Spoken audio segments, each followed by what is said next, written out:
all of us are information constrained in decision making. And who told you will have complete information ever in your life?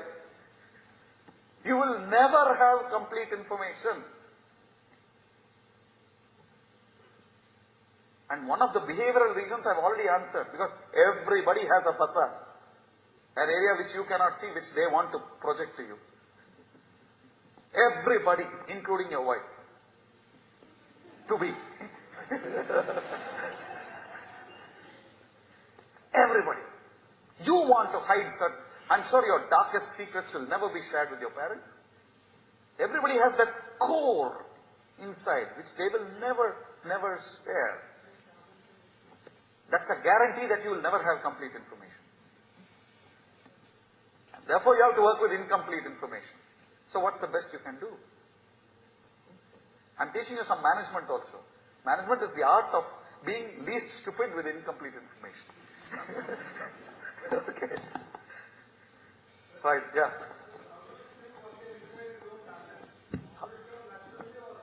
You can sit down by yourself alone and work on this. Work on this. Because there are many people, you can have similar talents to somebody, but there's enough opportunity in this world. Okay? It's something that you have to work. Or ask your good friends. Or look at your worst enemies and find out what is it that they hate most about you. That's also a clue. It's a hard clue. They may not be enemies but detractors. Obviously there is judgment in it. The point I made earlier. You have to take that risk. Life is also a lot about managing your risks. You have to take that risk. Okay? And life gives you enough opportunity to correct. Mid-course correction also is there. It's possible. Okay? It is possible. So that's the trick. I hope you got the lesson. You cannot have everything your way. But you have to learn to take life as it comes along. So that in the long run, this is a lesson I am sharing with you, which is very useful. Again, which I have done earlier. You cannot score a century every innings. But you can ensure that you have a good batting average. Which is what life is about. That's the secret. Do I have a good average? You're good.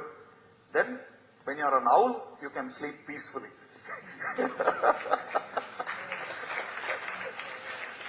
That's the trick, yeah. Can we close it with the last 2 or 3 questions? Is it okay with you guys, please? Yeah. See, there's also something in systems thinking called law of diminishing marginal anything. Okay, which I teach. It's a useful law. It's also part of dealing with yourself. The more you have of anything, the less you will want to have more of it. Okay? Okay. Okay, I can clearly see that you believe in God. Okay, I believe in a concept of a universal spirit. A universal consciousness. I believe in that. We can have a great discussion if you want, but outside, because that can pain many people here. It's not in the interest of larger peace. Yeah. Yeah, sure, go ahead. No, but what was the question, please? How does that help you out, in relating to all this? Yeah, I have somebody to blame.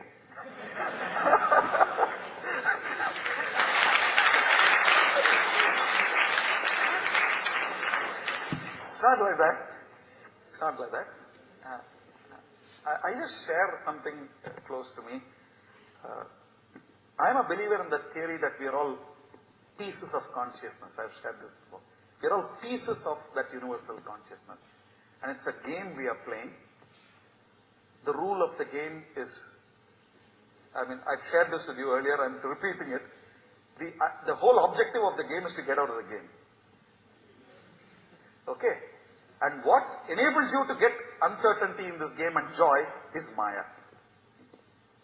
Are you getting it? And the whole game is called Leela. And there are 2 wonderful ladies, I can tell you that much. Yeah. So there are these times when you get these thoughts, which you know from your subconscious, which you know are not morally or ethically correct.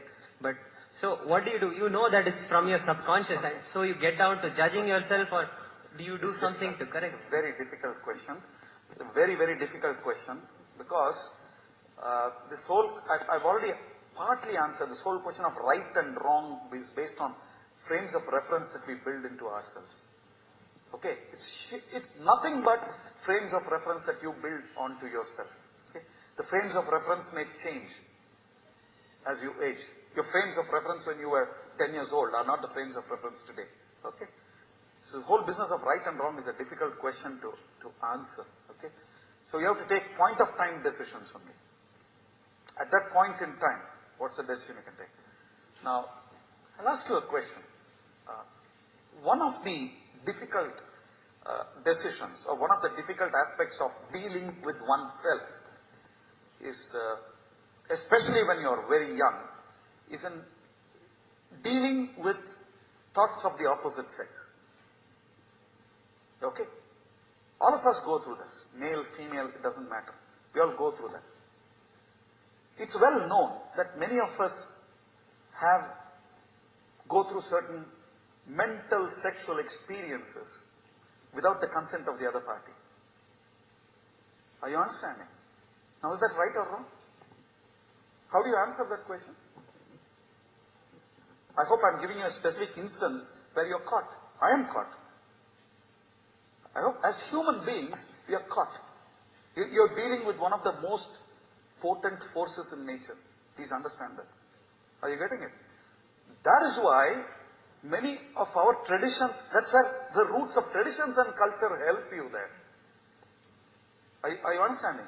So they say, look, while we acknowledge that it could be a dilemma, a trauma inside you, are you getting it?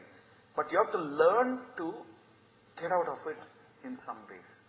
You have to learn to move out of that space because it disturbs your peace. Okay?